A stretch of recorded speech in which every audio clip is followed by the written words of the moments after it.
دوستان محترم، بڑے دکھ کی بات ہے کہ آج 1.5-2 ارب ہو کر بھی ہم مغلوب ہیں، محکوم ہیں، غلام ہیں۔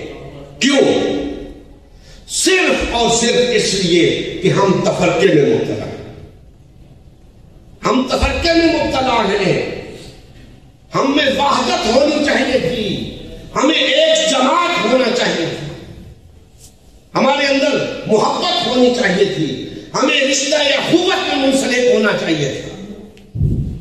اور دوستان محترم، اگر ہم قرآن و سنت کی بات کرتے ہیں تو قرآن و سنت سے رہنمائی کیوں نہیں لیتے؟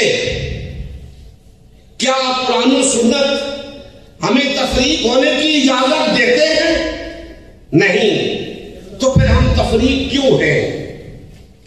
ہمارے پاس وہ دلائل کہاں سے آئے جن کی بنیاد پہ ہم تقسیم ہیں؟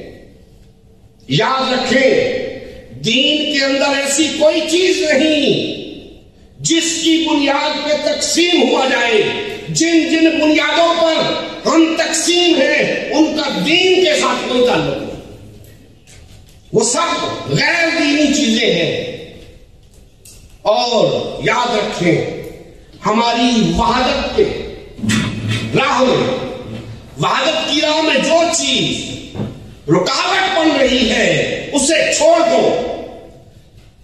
وحدت کی راہ میں جو چیز رکاوٹ بن رہی ہے، خواہ وہ تمہارا مسلک ہے، خواہ وہ تمہارا مذہب ہے، خواہ وہ تمہاری جماعت ہے، جو بھی ہے اسے چھوڑ دو، اس کا اسلام کے ساتھ کوئی تعلق نہیں۔